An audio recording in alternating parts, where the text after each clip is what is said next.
बागेश्वर धाम पर 15 तारीख को 300 कन्याओं की शादी होने जा रही है, जिनके दिन मात्र कुछ ही दिन बचे हुए हैं और नज़दीक आ रहे हैं। प्रत्येक दिन बीतता जा रहा है और 15 तारीख नज़दीक आती जा रही है। आपको बता दें कि आपने 300 नाम तो सुने होंगे, किन कन्याओं की शादी होने वाली है, कहाँ की कन्याएं हैं, किस प्रदेश से आई हैं। कोई नेपाल से है, कोई मध्य प्रदेश से, कोई उत्तर प्रदेश से, कितने जिलों से इन कन्याओं को लिया गया है। लेकिन उनके पीछे जिनकी मेहनत, जो टीम लगी रही, लगभग उनने जो जानकारी मिली है, महाराज जी ने बताया था कि लगभग 30,000 किलोमीटर के आसपास उन्होंने सफ़र किया है। 260 जिले उन्होंने नापे हैं, कई प्रदेशों में वो लोग गए हैं। उसके बाद इन 300 बेटियों को चुन करके वो लाए हैं, उनके नाम जिनके गुरुजी ने पिछले महीने में घोषणा की थी। हमारे साथ वो टीम है, हम उनसे बात करेंगे, जानेंगे किस परिस्थिति में उन्होंने। कई बार होता है कि चुनाव करने में समस्या जाती है कि किसको चुना जाए, किस बेटी को पात्र किया जाए, किसको अपात्र किया जाए, क्योंकि सिचुएशन एक जैसी रहती है। तो हम उनसे बात करेंगे कैसे कैसे उनके सामने परिस्थिति आई, सफ़र करने के दौरान उन्होंने कैसे वहाँ पर कैसे माहौल दिखा उनके घर पे। कई बार उनके द्वारा बताया गया कि ऐसा माहौल था कई लड़कियों के घर पे जहाँ उनके आंसू आ गए थे। उनने स्वयं वहाँ पे वीडियो बनाई परिवार के साथ में, कहीं पूरा परिवार का भरण पोषण लड़कियाँ कर रही हैं, कहीं मांग के, मतलब उनके ना तो ना कोई सहारा है, ना कुछ, सिर्फ लड़की अपना पूरा घर चला रही है। कहीं सिंगल लड़की है, परिवार का कोई दाएं बाएं नहीं, ना माता ना पिता।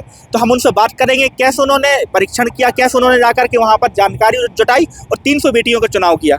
तो हमारे साथ पूरी टीम है, 4 लोगों की टीम है। यही वो टीम है जिनके द्वारा पूरा वहाँ घर घर जा करके बच्चियों को चुनाव किया गया। तो भाई साहब, कैसा इस साल का क्या अनुभव रहा, और सफ़र 30,000 किलोमीटर का सुना है, कितने राज्य, कितने जिले, और नेपाल की बेटी कैसे मिली आपको? नेपाल की बेटी का आवेदन हमारे धाम पे आया था, तो हमने नेपाल का जो हमारा मंडल था उस मंडल के द्वारा उसका सत्यापन करवाया, और वो नेपाल की बिटिया हमारी सर्वे टीम के द्वारा जो हमारी नियम और शर्तें थीं उसके अनुसार वो पात्र निकली। और इसी प्रकार से झारखंड से, राजस्थान से, महाराष्ट्र से, उड़ीसा से और हरियाणा से, उत्तर प्रदेश से, मध्य प्रदेश से, दिल्ली से, इन सभी जिलों से करीब मध्य प्रदेश के 42 जिले हमने कवर किए, उत्तर प्रदेश के 28 जिले कवर किए और अन्य प्रांत भी हम लोगों ने कवर करने की कोशिश की। और हमारे पास में लगभग 1648 आवेदन आए थे, जिसमें से हमारी जो मैंने एक कमेटी थी, जांच कमेटी, उनके द्वारा कुछ आवेदन निरस्त कर दिए गए थे और टोटल हमारे पास 1233 आवेदन बचे थे। और वास्तव में इस वर्ष उन कन्याओं का चयन करना वास्तव में एक टेढ़ी खीर थी। हमने जब आप लोग सर्वे कर रहे थे उस टाइम पे हमारे जो मीडिया प्रभारी हैं, नाम के कमल चाचा जी, बता रहे थे कई बार तो ऐसा हम लोग ऐसे घर में ही पहुंचे जहां लड़की के पास पानी पिलाने के लिए गिलास भी नहीं था। तो उस टाइम पे आप लोग कैसे अपने आप को ढांढस बढ़ाते थे कि, और ऐसे ही कई घर मिले होंगे आपको, तो इसमें से 300 घर कैसे छांटे, क्या प्राथमिकता दी गई? देखिए, जिस गांव में हम जाते थे वहाँ करीब 3-4 आवेदन उस गांव से होते थे। उसमें एक कन्या को हमें उस गांव से निकालना, और उस कन्या के घर जब हम पहुँचे तो वास्तव में माँ और बिटिया, माने उनको ढांढस बंधाना हमारी टीम के बस में नहीं था। इतना रोती थी और गुरुदेव भगवान से प्रार्थना करती थी कि हमारी बच्ची का इस बार समारोह धाम से हो जाए। और बच्ची भी बिलखती थी, माँ भी बिलखती थी। इस प्रकार से भी हम लोग भी विचलित हो जाते थे। कभी एक गांव में 2 बच्चियां भी हमको मिल जाती थीं। अब हम लोगों के द्वारा, हमारे बड़े भाई हैं, बड़े भाई से भी, और हमारे जे अभिलाष भैया हैं, चच्चू भैया हैं, कमल अवस्थी ने भी हमारा बहुत सहयोग किया भैया। पूरा गौरिहार क्षेत्र माने और महाराजपुर क्षेत्र पूरा उन्होंने कवर करवाया। और फिर हम 5 लोग बैठ करके और फिर निर्णय लेते थे कि वास्तव में अगर घर में कन्या है और माँ है, पिता का साया नहीं है और उसके कोई भाई भी नहीं है, तो उसको हम पात्रता के रूप में ले लेते थे। अगर किसी का बड़ा भाई है और पितृहीन कन्या है तो हम उसको वेटिंग लिस्ट में डाल देते थे कि अगर हमें मान लीजिए कमी मिलती है या हमारी 300 में कुछ जगह बचती है तो फिर हम उन कन्याओं को लें। लेकिन जगह बची कहाँ, 60 अनाथ कन्याएं हमको मिल गई। 12 हमें ऐसी कन्याएं मिली जो खुद दिव्यांग हैं। 138 ऐसी कन्याएं मिली जो पितृहीन हैं, जिनके भाई नहीं है, केवल माँ और बिटिया भर है। और करीब 28 हमें मातृहीन बिटियां मिली, और पिता भी ऐसा मिला जो असहाय है, दिव्यांग है, कोई काम नहीं कर सकता है। और करीब 17-18 ऐसी बच्चियां मिली जिसके माता पिता दोनों दिव्यांग है।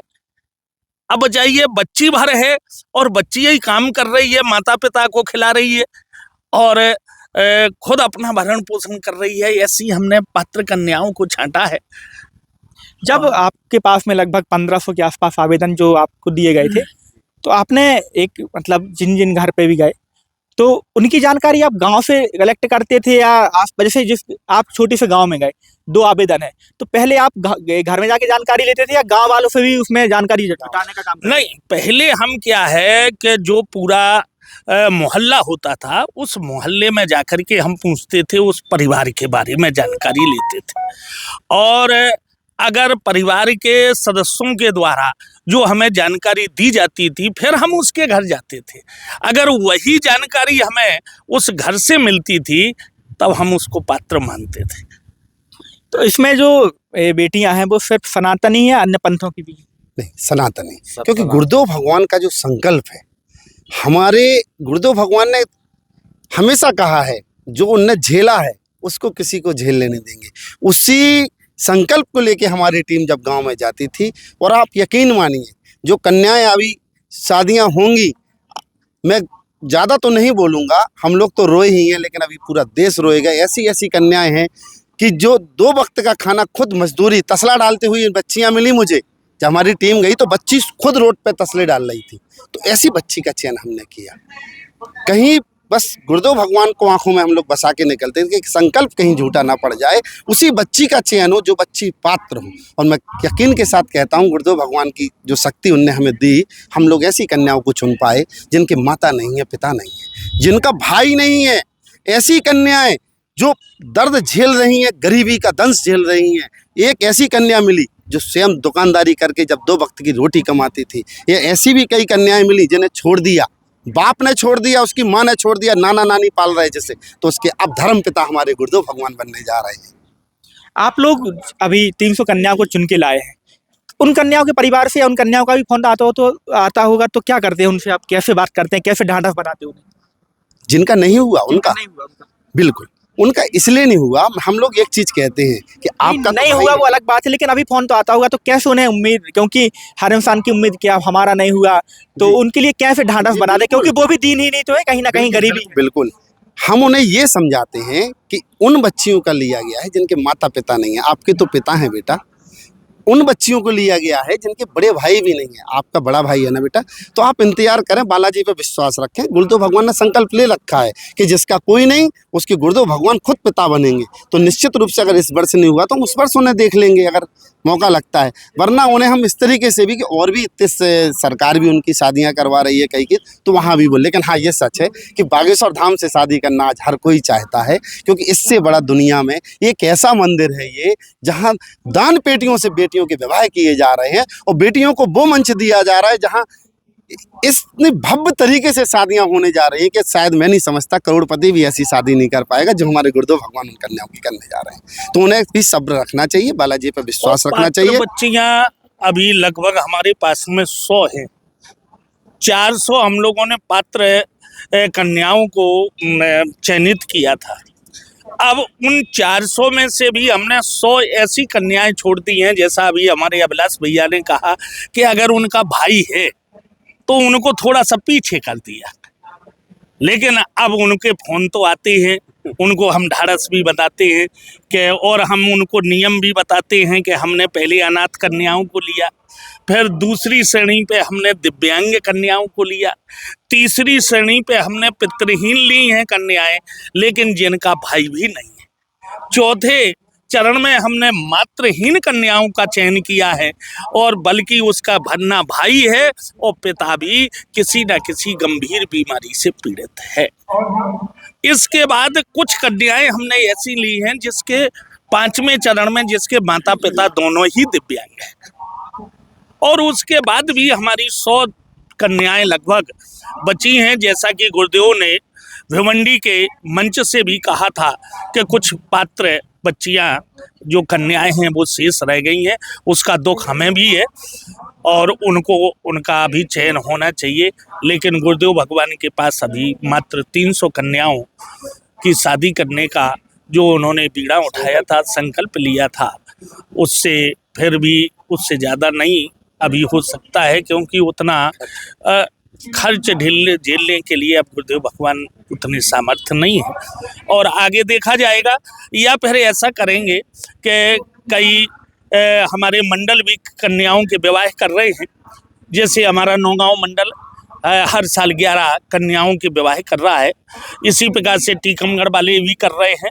राजेंद्र तिवारी जी का खुद हमारे पास फ़ोन आया था कि हम 11 कन्याओं की शादी करना चाहते हैं, तो जो हमारे पास में पात्र कन्याएं बची हैं वो हम उन मंडल को दे देंगे और वहाँ से उनकी शादी करवाएंगे। गुरुदेव भगवान ने भी आज्ञा दी है कि उन कन्याओं के विवाह ऐसे इन्हीं मंडलों जो शादियां कर रहे हैं वहाँ आप कर दें, ताकि उनको धादस भी मिले, नहीं बल मिले, और उनका जो सपना है वो पूरा यहाँ नहीं हो पाया तो वहाँ से हम लोग पूरा करवाने का काम अभी ये समिति करेगी।